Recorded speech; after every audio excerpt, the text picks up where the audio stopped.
At exactly 1:30 in the morning, my father ruthlessly threw me out after discovering my pregnancy. My name is Sierra.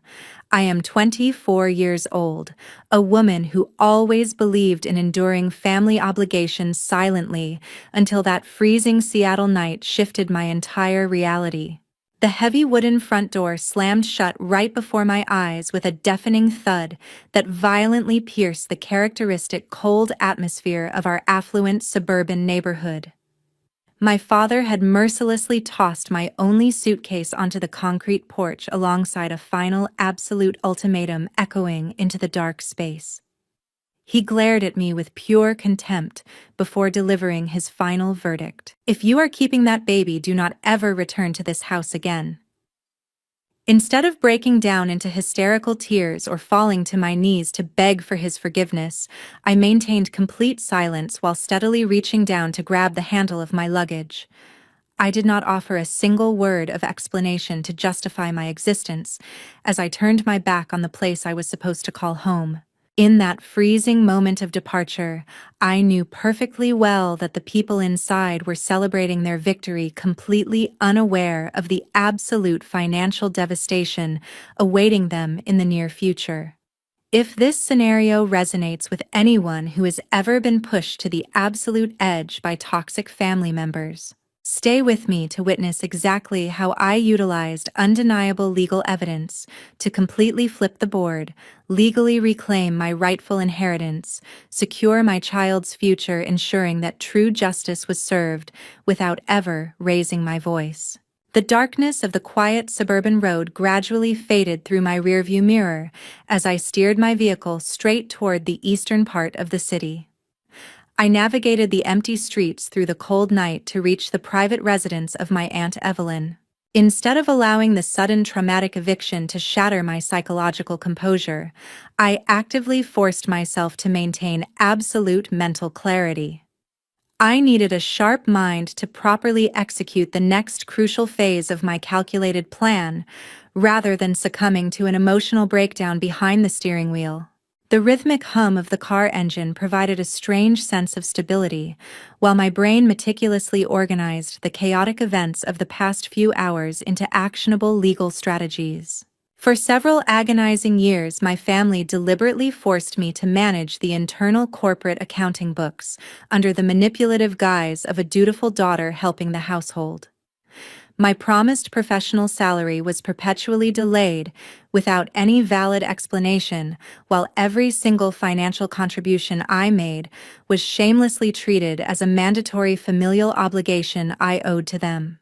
They deliberately kept me isolated in the restrictive role of a nominal financial assistant to ensure their extravagant lifestyle remained comfortably shielded from any rigorous external scrutiny. I spent countless hours reconciling accounts that never properly balanced while watching them siphon money to fund their personal luxuries without ever raising a single objection to their blatant exploitation. When I finally parked my car safely in the paved driveway, I carried my heavy luggage inside the property and deliberately unzipped the main compartment.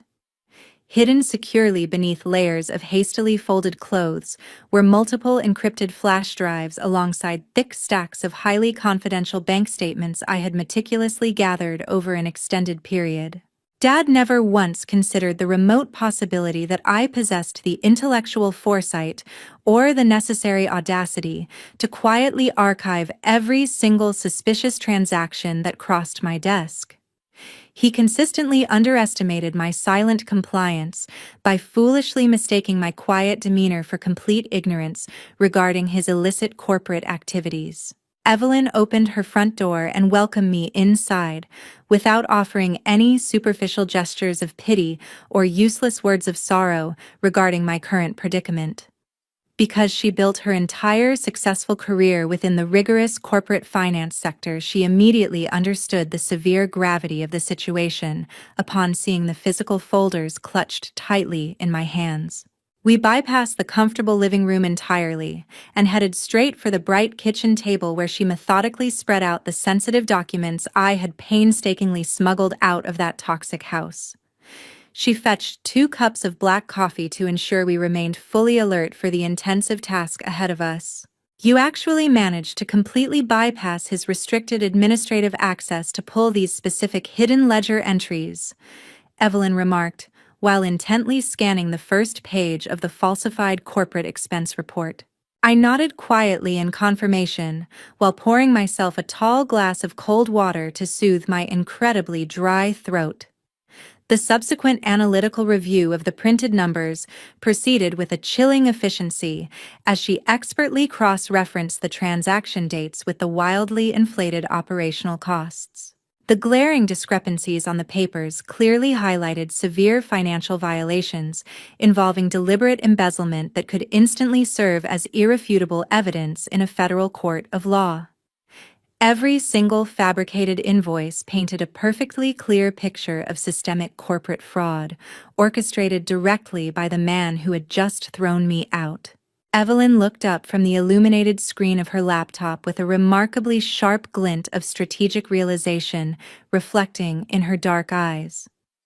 If we manage to officially secure the original legal documents detailing the specific stipulations of the trust fund, this situation is going to turn into a massive explosion, she stated with absolute unwavering certainty.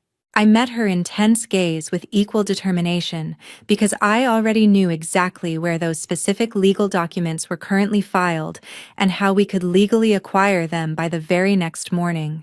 The profound silence filling the kitchen was no longer a symbol of my forced submission, but rather the quiet sound of a perfectly orchestrated financial trap finally snapping shut around the people who thought they could effortlessly discard me.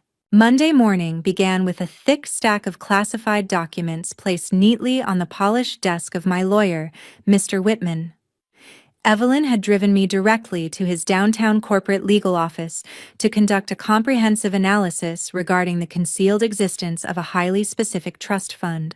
My biological mother had brilliantly established this protected financial entity long before her tragic passing, to guarantee it permanently controlled 51% of the entire family company shares. My father had actively suppressed the intricate details of this irrevocable trust from my knowledge, while simultaneously exploiting my free accounting labor to maintain his fragile illusion of absolute corporate dominance. The verified documents clearly proved that he was merely a temporary manager rather than the actual legitimate owner of the thriving business empire. Mr. Whitman meticulously reviewed the original establishing paperwork before thoroughly explaining the highly specific activation clause embedded deep within the binding legal text.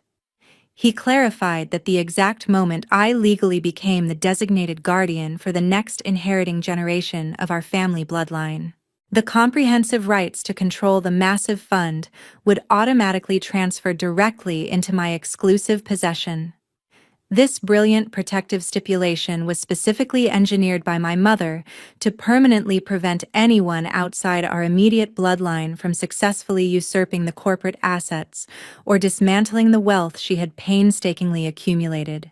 The developing child currently growing inside my womb served as the absolute definitive proof legally required to firmly establish me as the sole direct representative of that maternal lineage. My unexpected pregnancy completely triggered the dormant legal authority that had been patiently waiting for over 2 decades to shift the corporate balance of power back to its rightful heir. The exact biological reason my father had violently banished me into the freezing cold night was actually the precise catalyst required to instantly strip him of his unearned financial supremacy. He had unknowingly handed me the ultimate weapon to destroy his fraudulent reign by attempting to punish me for creating new life. Mr. Whitman looked up from the illuminated screen of his laptop while carefully aligning the final pages of the trust agreement. Your mother's stipulations are incredibly airtight. This baby is the legal key for you to take over the entire inheritance, he stated with profound professional conviction. I met his serious gaze with absolute unwavering resolve as I formulated my next destructive command. Then let us begin freezing everything. I do not want them spending another penny from this fund. We then proceeded to rigorously examine the blatant shell invoices, alongside the exorbitant luxury personal expenses that Dad had illegally authorized using the restricted trust capital.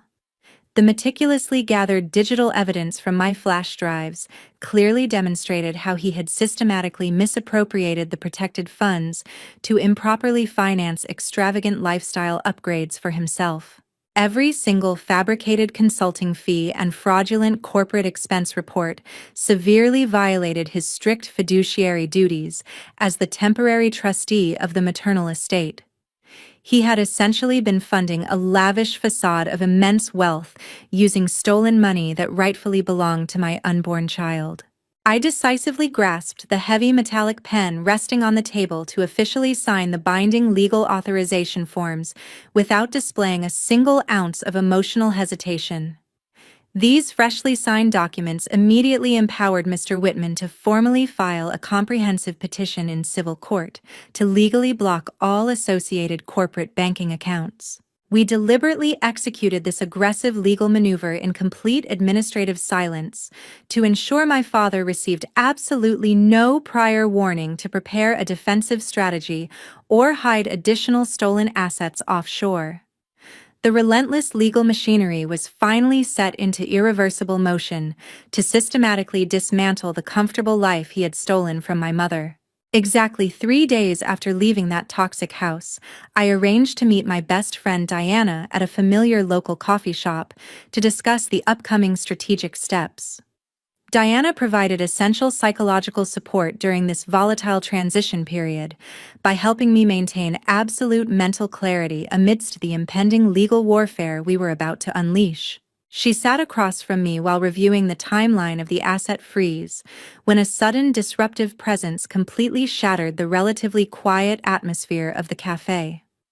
My stepmother Betty and my stepsister Bailey unexpectedly approached our secluded corner table with expressions of supreme arrogance painted across their faces. They had successfully tracked my exact whereabouts by aggressively interrogating a former administrative employee from the family company who frequently monitored my daily routines. Betty deliberately bypassed any standard greetings or superficial pleasantries while standing rigidly before us like a victorious conqueror, dictating terms to a defeated enemy. She coldly pushed a thick manila envelope containing a highly questionable legal agreement directly across the smooth wooden tabletop until it touched my coffee cup. Her entire demeanor radiated profound entitlement as she demanded I accept this incredibly cheap financial settlement in exchange for permanently relinquishing all my legitimate ownership rights to the lucrative family business. Sign this asset waiver document and you will have enough money to avoid sleeping on the streets, Betty stated with absolute icy detachment while pointing at the papers. Well, are you completely ready to survive on welfare meant for a single mother? Bailey added while standing with her arms crossed tightly against her chest. Bailey utilized her signature passive-aggressive attitude to maliciously mock my vulnerable pregnancy status, alongside my supposedly bleak financial future as an unemployed outcast. She clearly derived immense personal satisfaction from witnessing my apparent downfall while projecting a completely false sense of untouchable superiority over my current situation.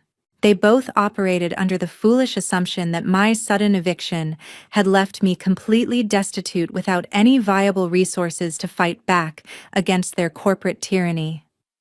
I completely ignored their blatant verbal provocations without displaying even a single flicker of emotional distress or defensive anger to satisfy their cruel intentions. Instead of engaging in a pointless public shouting match to defend my wounded pride against their insults, I calmly reached out to pick up the heavy envelope. I carefully opened the flap to inspect the printed check alongside the coerced relinquishment agreement to verify they had actually put their illegal demands into writing. I deliberately maintained absolute silence while securely placing the dirty settlement documents inside my leather handbag before gesturing for Diana to stand up from her chair. We walked out of the coffee shop together with absolute dignity, while leaving them standing there in utter confusion regarding my unusually compliant silent reaction. They genuinely believed my silence indicated total submission to their demands, when it was actually the quiet discipline of a trap waiting to be sprung. The highly incriminating documents Betty had just arrogantly handed over were immediately scanned, then forwarded directly to the secure legal office of Mr. Whitman. These printed papers served as magnificent ironclad evidence to actively prosecute them for blatant extortion, while proving their malicious intent to force an illegal asset transfer. Mr. Whitman required concrete proof that they were actively attempting to usurp my maternal inheritance through coercive financial tactics outside the boundaries of the law. By formally presenting a written contract demanding I surrender my corporate shares for a fraction of their worth, Betty had inadvertently documented her own financial crimes. They had foolishly provided the exact documentary proof we desperately needed to demonstrate their desperate attempts at corporate manipulation to the civil court judge.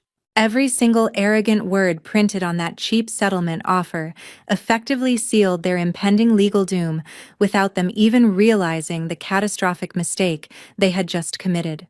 On the following Friday morning, an emergency injunction from the civil court was officially served directly to the executive corporate office of Dad to halt all financial operations.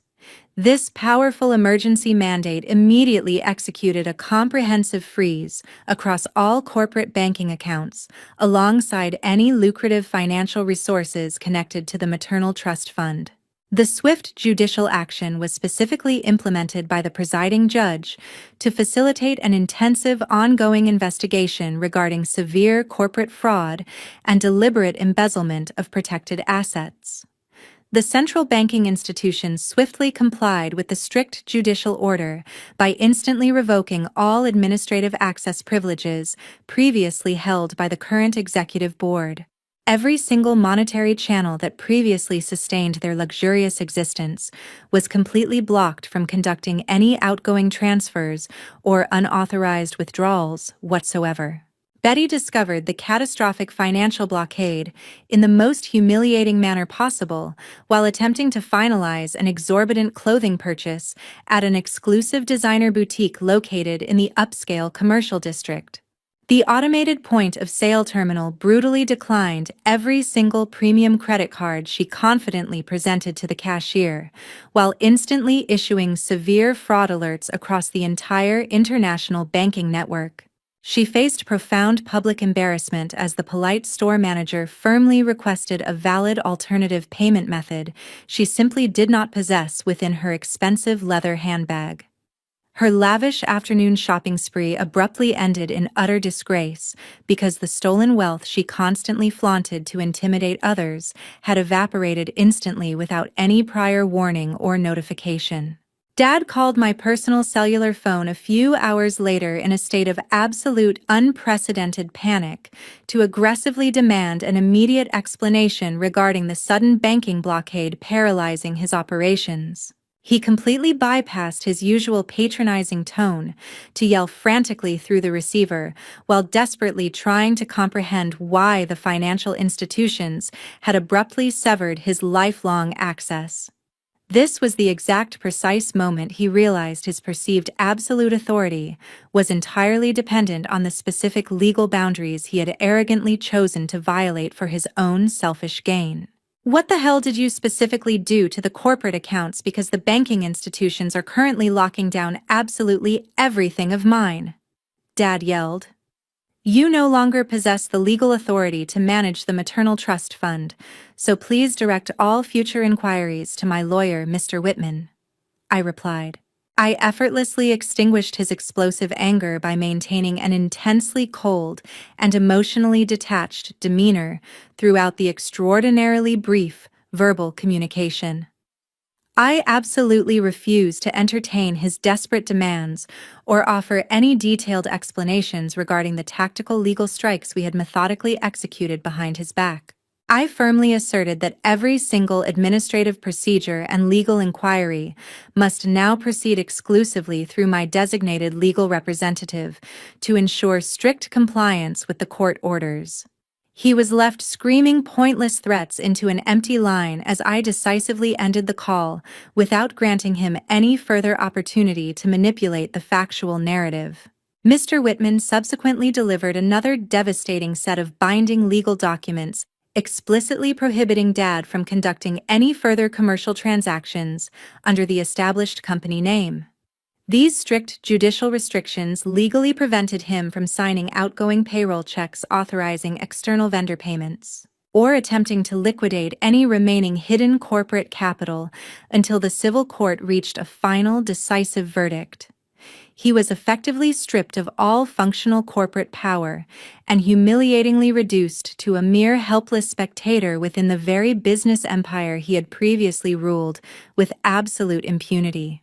The suffocating financial guillotine had finally dropped with extreme precision to completely sever his fraudulent access to my rightful inheritance, while trapping him inside a legal cage of his own making. The first week of the new month brought an independent team of corporate auditors into the administrative headquarters to rigorously evaluate the disputed financial records. These meticulous accounting professionals operated exclusively from the comprehensive offline digital backups alongside the certified bank statements I had personally smuggled out during my departure. They utilized my hidden cache of concrete evidence to effectively bypass the compromised internal network Dad had desperately attempted to lock down following the civil injunction. They spent countless consecutive hours meticulously cross-referencing every single deviated number against the official corporate ledgers to construct an undeniable legal timeline of systemic financial corruption. The diligent team carefully matched every single physical receipt I had preserved against the digital database to highlight the staggering depth of his betrayal. The rigorous investigative process swiftly exposed a horrifying series of fabricated documents designed to siphon immense amounts of corporate capital directly out of the protected maternal trust fund. The forensic accountants uncovered dozens of exorbitant high-end resort invoices disguised as legitimate executive retreats. They also identified multiple massive cosmetic surgery expenses, fraudulently billed as essential medical insurance claims to hide the supreme vanity of my stepmother. The investigation also revealed a complex web of fake consulting fees, continuously paid out to non-existent administrative vendors, solely to finance the lavish daily lifestyle of Betty and Bailey. Bailey had shamelessly utilized these stolen funds to purchase designer wardrobes, while falsely categorizing the expenses as essential marketing materials for the business. They have siphoned hundreds of thousands of dollars through fake consulting firms, and the Internal Revenue Service will certainly not overlook this massive matter, Mr. Whitman stated with absolute professional gravity. Just send all of this undeniable evidence directly to the federal authorities, because I want them to pay the ultimate price for every single fabricated invoice, I replied without a shred of hesitation. Following the submission of our proof, the Internal Revenue Service officially launched a comprehensive federal investigation into the massive tax evasion scheme perpetrated under the family company name. The powerful government agency definitively identified Dad as the primary legal signatory bearing the ultimate responsibility for authorizing these extensive fraudulent transactions spanning several consecutive fiscal years. He could no longer hide behind his prestigious corporate title or manipulate the narrative because the federal investigators systematically dismantled the protective financial barriers he had spent decades constructing. The relentless federal agents initiated a full forensic audit of his private banking history to trace exactly where every single stolen dollar had eventually landed. A fierce internal family conflict immediately erupted within their lavish household, the exact moment the official federal notification arrived in their mailbox to announce the impending devastating tax penalties. Dad desperately attempted to shed his crippling legal liability by aggressively blaming the exorbitant luxury spending habits of Betty during their daily screaming matches. The toxic facade of their upper-class family completely shattered as they viciously turned against one another to avoid facing the severe federal consequences looming over their heads. Bailey reportedly packed her expensive belongings in a sheer panic while demanding her parents somehow fix the catastrophic situation before she lost her entire social standing. Mr. Whitman eventually placed the finalized independent audit report squarely on the desk to formally conclude the extensive financial investigation into the systematically stolen maternal estate. The incredibly detailed document definitively confirmed we had secured the absolute legal victory necessary to aggressively pursue the immediate repossession of my rightful inheritance. We now possessed the exact legal leverage required to strip them of all stolen assets, while forcefully reclaiming the exact suburban house they had violently banished me from. The trap I had quietly set during that freezing midnight departure had finally closed completely around them, with absolutely no possibility of escape. Exactly 60 days after the freezing night my suitcase was violently thrown out the front door, the legal deadline to surrender the property officially expired. Uniformed deputies from the county sheriff office arrived promptly at the suburban residence to personally execute the final eviction order, alongside the mandatory property handover. They parked their marked enforcement vehicles directly on the paved driveway to ensure complete compliance with the civil court mandate regarding the immediate repossession of the maternal estate. The commanding officer approached the heavy wooden door with official documents in hand to formally strip the current occupants of their remaining territorial rights, without any further delays. They knocked forcefully to announce their authoritative presence before demanding immediate entry to supervise the final stages of the vacating process. Dad Betty alongside Bailey were forcefully compelled to frantically pack their remaining personal belongings into cheap cardboard boxes scattered across the front lawn. They humiliatingly carried their unceremonious luggage toward a hastily rented compact moving truck parked awkwardly near the suburban curb. The stark contrast between their former luxurious lifestyle featuring endless corporate wealth opposed to their current pathetic scramble to salvage basic necessities painted a remarkably vivid picture of complete financial ruin. Bailey struggled intensely to lift her heavy designer bags, while Betty continuously complained about the degrading physical labor required to load the small rental vehicle. They looked absolutely ridiculous rushing back into the house to grab whatever small items they could legally take before the officers permanently barred their entry. "Mr. Jeffrey, the legal deadline has completely expired, so I must demand you vacate this property immediately if you wish to avoid being physically escorted away," the lead sheriff deputy stated with absolute authority. "You simply cannot do this to us because I just need a few more days to properly arrange a new place to live." Dad pleaded in sheer desperation.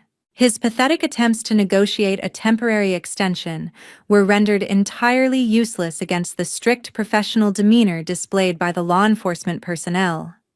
The experienced deputies remained utterly unmoved by his frantic excuses, while firmly pointing toward the property boundary line to indicate his immediate required departure.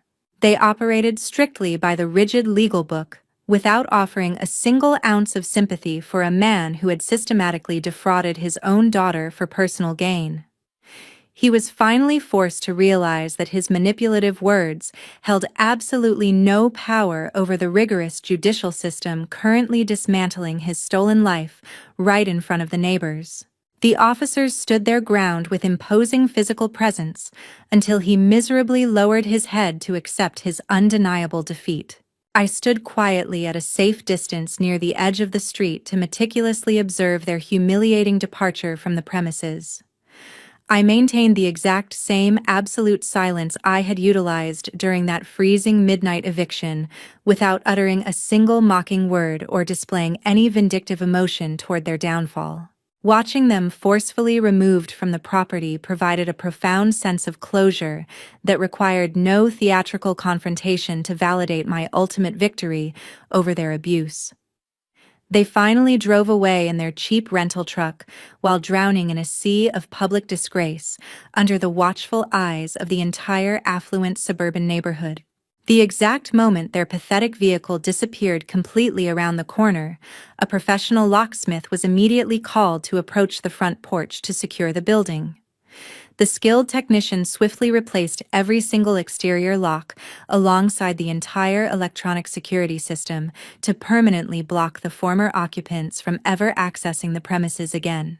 Stepping through the newly secured front door marked the official reclamation of the precious legacy my mother had painstakingly built to protect my financial future.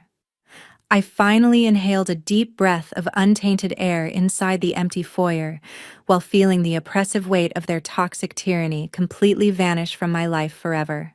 Almost a year has passed since that chaotic sequence of stormy days, and my current life is now defined solely by solid stability alongside absolute corporate transparency. The rigorous transition from being a marginalized victim to assuming total executive control required immense dedication, but the resulting peace proved entirely worth the monumental effort required to secure it. My beautiful son was eventually born completely healthy and perfectly safe inside a premier Seattle medical facility, while surrounded exclusively by genuine supporters like Evelyn and Diana. His peaceful arrival officially established him as the next legitimate legal heir to the maternal estate, while permanently guaranteeing his ongoing upbringing would occur within a nurturing environment completely devoid of their historical toxicity. I promised myself while holding his tiny hands for the very first time that he would never experience the manipulative psychological abuse that severely damaged my own childhood under that reclaimed roof. I immediately assumed the executive leadership role to comprehensively restructure the fragmented family company from the ground up to permanently eliminate the lingering corruption left behind by my father. I meticulously worked alongside trusted accounting professionals to systematically liquidate all the problematic old debts accumulated during their fraudulent reign without compromising our valuable core corporate assets. We successfully guided our primary business operations back onto a highly transparent and steadily profitable financial trajectory, while establishing rigorous internal oversight protocols to prevent any future exploitation by rogue executives. The international business partners who previously ignored my silent existence quickly learned to respect my uncompromising professional standards, as the commercial enterprise finally flourished under legitimate legal management.